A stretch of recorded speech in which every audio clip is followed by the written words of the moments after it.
Infinix isn't a brand we've ever covered here on Tech Travel Geeks, mainly because they don't tend to cater to users in Western markets. Infinix is a brand that focuses on developing markets and markets where value for money rules. And when it comes to value for money, the Infinix Note 10 Pro delivers and in many ways over-delivers for the price tag that comes attached to it. The Infinix Note 10 Pro is a big phone.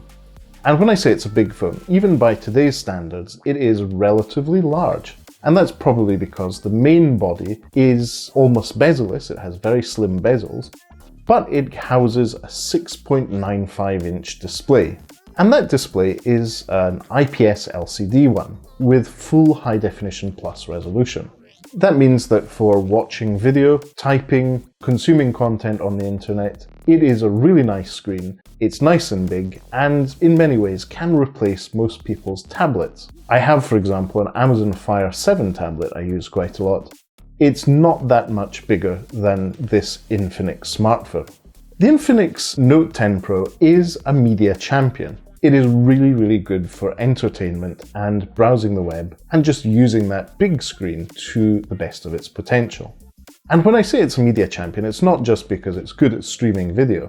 The battery life is very good as well. The phone has a 5000 mAh battery, and the MediaTek Helio G95 chipset that runs the phone is very power efficient. So even with long sessions of streaming Disney Plus or Amazon Prime video content, the Infinix Note 10 Pro did a really good job and always got me to the end of a day with well over 20% battery life. And in the context of using the phone how I had been using it, this was really surprising. The Infinix Note 10 Pro has fast charging, and that really makes charging that 5000 mAh very easy. The charging is managed by the operating system on the phone, which is XOS, or Infinix's Android distribution. It's a very clean, simple to use Android operating system, which in many ways reminds me of ColorOS, Oppo's operating system. It has a few extras, some really pleasant theming, and attention to detail throughout the operating system. So I think you're getting well over and above what you'd get on a similarly priced Redmi smartphone in this price category. So the Infinix Note 10 Pro is great for consuming content and for media. In terms of creating that content, the cameras on the back are very good for the price category.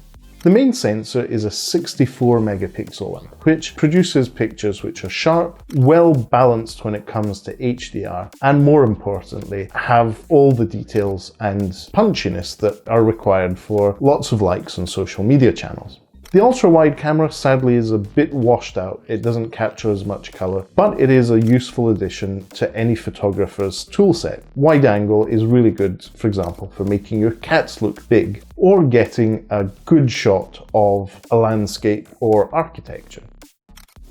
But as I said, the main sensor, the one you'll be using the most, that 64 megapixel one, produces pleasing pictures, and arguably has probably the best snaps you'll get in this price category. When I mention the price category of the Infinix Note 10 Pro, it's important to remember that this is not going to be available in many Western markets. Though roughly translated, the price is around about £179 sterling, or if you prefer, that's almost 18,000 Indian rupees. The selfie camera at the front is a notch cut out in the screen. It's unintrusive in the screen itself, but takes decent pictures. I wouldn't say they're great, because they mainly suffer in low light. The Infinix Note 10 Pro lacks an infrared blaster, which a lot of its peers in its price category do have. But what it loses out of on there, it makes up with managing to keep a courage port. This is particularly useful if you're going to be traveling and don't want to hassle around with Bluetooth connections, dropping in and out, charging extra accessories and so forth. So I think it's great of Infinix to continue to offer this as a feature on the Infinix Note 10 Pro. At the bottom of the Infinix Note 10 Pro, you'll also find the grill to the speakers and microphone. I should actually correct myself, it's just one mono speaker. It's a very capable speaker that outputs decent quality sound, though the reviewed unit we were using has a bit of a tick, tick, tick in the background to it. So not great in that aspect, but I'm pretty sure most units won't have this problem. For consuming media, it's great. For playing games, it's great. But being a mono speaker, it's easy to accidentally put your hand on top of it and block that speaker. Speaking of gaming, the Infinix Note 10 Pro is very capable when it comes to gaming. It happily plays Call of Duty Mobile in the lower settings with a relatively high frame rate, but is great for casual games like King's Quest, or in my case, Threes. Infinix's Android distribution, XOS, also has quite a few pre-installed games, but these are easy to uninstall if they're not what you're interested in. And having access to the Google Play Store makes it simple to choose the apps and games you need or would enjoy using the most. The Infinix Note 10 Pro has a fingerprint scanner mounted on the right-hand side of the device, similar to other smartphones from multiple brands that we've seen in 2021 and 2022. This is, in my view, a very practical and easy to use way to access your smartphone. And XOS also comes with Face Unlock, which is simple to use, though not the safest option out there. I do recommend you don't use that because the quality of the selfie camera means that the overall security of Face Unlock is not going to be great. The Infinix Note 10 Pro that we were using has an ample amount of storage. In this case, it has 256 gigabytes of storage built in, but also plenty of space to be expanded with microSD. This means you could easily have a terabyte capable phone in your hand or pocket, depending on the size of your pockets. Just remember, the Infinix Note 10 Pro is a big-ass phone. The review unit that we have has 8 gigabytes of RAM, which is probably why the overall gaming performance was very, very good. And this may have also contributed to better battery life in the long run and heavy use. In terms of connectivity, the Infinix Note 10 Pro is a great all-round 4G smartphone. It was fast in my use on the ID mobile network here in the UK and handled a Libara SIM card in its other slot well as well. It's important to note that the Infinix Note 10 Pro in this variant does not have NFC, so don't expect to use the Infinix Note 10 Pro in this variant as a device for accessing public transit, mobile payments and more.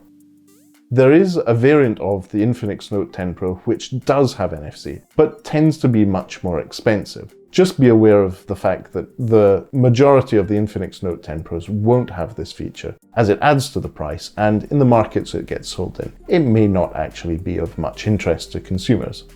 So overall, after a month of using the Infinix Note 10 Pro, I can say I'm pleasantly surprised. Overall, it's a great smartphone, which, as my second most used smartphone during my home move, is a testament to the excellent battery life and reliability of the device. The only downside, as I said, was a lack of NFC for mobile payments, but more importantly and annoyingly, the review unit we were looking at had this annoying tick when media was playing, as in we had this background tick that was happening. It's a defect our review unit had.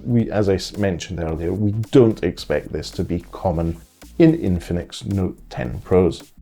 But if you're looking for a good value smartphone with a Courage port, the Infinix Note 10 Pro is definitely one to look for, and one we can thoroughly recommend for travel because of that excellent battery life when being used as a media player. Thank you for watching this long-term review of the Infinix Note 10 Pro. If you don't already, please do subscribe to the Tech Travel Geeks here on YouTube. We cover consumer electronics, gadgets, accessories, and anything we think makes the travel experience better. And if you want to see more about similarly priced smartphones, check out our Chief Aperture Officer's recent videos on the Poco M4 5G, which is more widely available in Western markets. But for now, thanks for watching and goodbye from us.